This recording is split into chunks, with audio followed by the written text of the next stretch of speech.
And now for a quick review of the plants in the back garden. This is Carolina buckthorn, one of my favorite understory plants. In containers we use a lot of annuals and perennials. I like mixed colors. It's a lot like the paintings that I do. A lot of different colors. One of my favorite Japanese maples, the Crimson Queen. This is one of my favorite and probably the best maple for the North Texas area and most of Texas and a lot of the South. It's the big tooth maple. The live oak here is a famous live oak because it's the one that is the Nellie climbing tree. You've all heard me talk about it. This is the one she'll go right up to the top in. She hasn't done it too much lately because she's getting a little older and a few more pounds. I mentioned this plant in the front yard, the big one there. This is, you can see it does well in containers. It's the Mexican buckeye. This a rather famous little Japanese maple too, because I've done videos of it before, the entire planting procedure when I bought it, and you can see all that on dirtdoctor.com. And it's one of my favorites. It's a true dwarf, and it's one of the few Japanese names I can remember.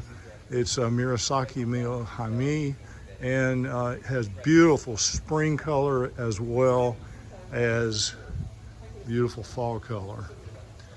The backyard, and by the way, I've planted all these plants with the exception of the two big live oaks.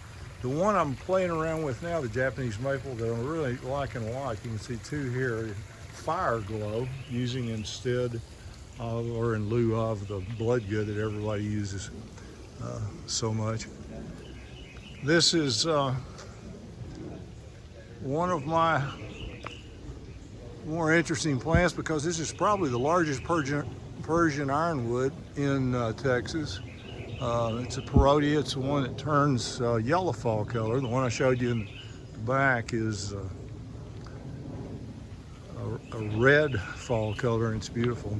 And of course, this is the now famous ginkgo that was planted when Logan was born 37 years ago, or however old she is now, and has grown tremendously, mainly because it's been under an organic program the whole time and has had this dramatic flare exposure done.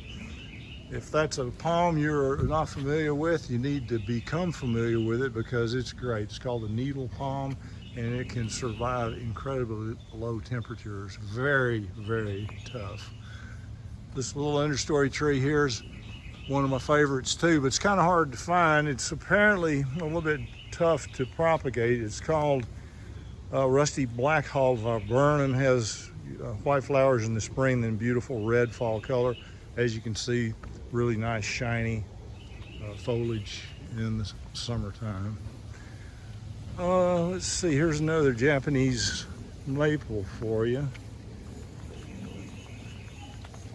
This is one that's a little unusual too. It's Vitifolium. Some people call it moon leaf or moonflower or something with the word moon in it. It's a common name, and of course that's fine, but Vitifolium is the more proper name there. One of the viburnums that I use quite a lot is the leatherleaf viburnum. This is one that you see here. This is elderberry, starting to flower over there on the back side. This one is one that volunteered here, and I let it go. Produces wonderfully delicious fruit if you can get it before the birds do.